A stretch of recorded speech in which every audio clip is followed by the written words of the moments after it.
from the Bible, and the first story we'll be reading from here is A New World.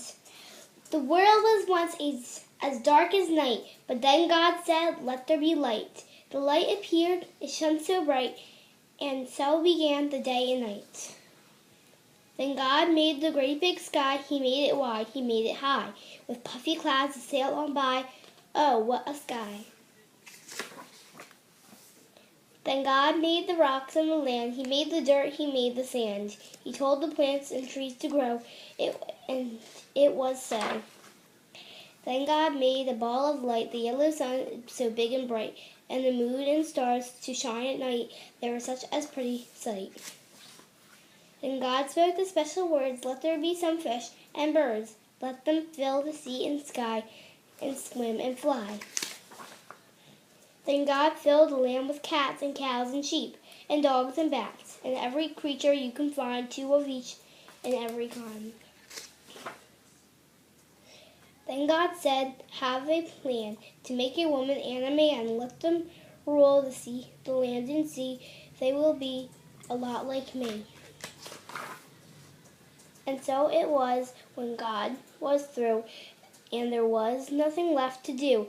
God decided it was best to have a special day of rest. A Snake in the Garden is the next story. God made a garden so lovely and fair. There were plants and animals everywhere, and Adam and Eve were happy there. "You have all that you need," God told them. One day, as long as you heed the words that I say. Here in the garden there is a tree, and the fruit on that tree looks as nice as can be. But don't eat the fruit, and I'll tell you why. If you eat the fruit, you surely will die. Adam and Eve were glad to obey. They lived in the garden day after day. But when the crafty snake came by, it spoke to Eve and said, "Oh my, did you really say you had to obey? I think you should try some anyway." Eve looked up and saw the tree. The fruit was lovely as it could be. She picked some. Should she eat? Should she have the special treat? Or should she turn away her head and just believe what God had said? The crafty snake was very sly. He knew just how to tell a lie. Eat the fruit and you'll see how much like God you'll come to be. Eve reached out and took a bite. Adam knew it wasn't right, but he ate some just the same when he heard God call his name. God was sad with Adam and Eve. "You disobeyed, so you must leave. You can't come back to your garden home, but I will go with you wherever you roam." Safe in the boat, God was very, very sad, for all the people were so bad. They would eat, they would cheat, and they would lie. It would make their sisters cry. They would kick and steal and fight, though they knew it wasn't right. Noah was the only one who was pleasing in God's sight. And that was just the first page of Safe in the Boat.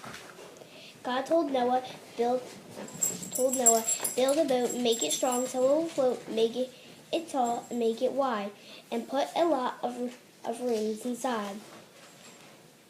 So Noah's family built the boat. They made it strong so it would float. But all the people laughed and said, they are loony in the head. Where's the water? Where's the sea? They're as crazy as can be. God wrote the animals 2 by 2. They skipped and crawled and hopped and flew. They squeaked and barked and chirped and mooed. The boat would be a floating zoo. God commanded, let it rain, and so it rained. On a hill and plain, lightning flashed and thunder roared. It sprinkled, showered, rained, and poured. The water got deep. It covered the ground. But those in the boat were safe and sound. Days and weeks and months went by before the ground was finally dry. But then God said, it's time to come out. So So out they came with a roar and shout. And what did they see? When they looked up high, a shining rainbow in the sky. And that's what we'll be reading for today.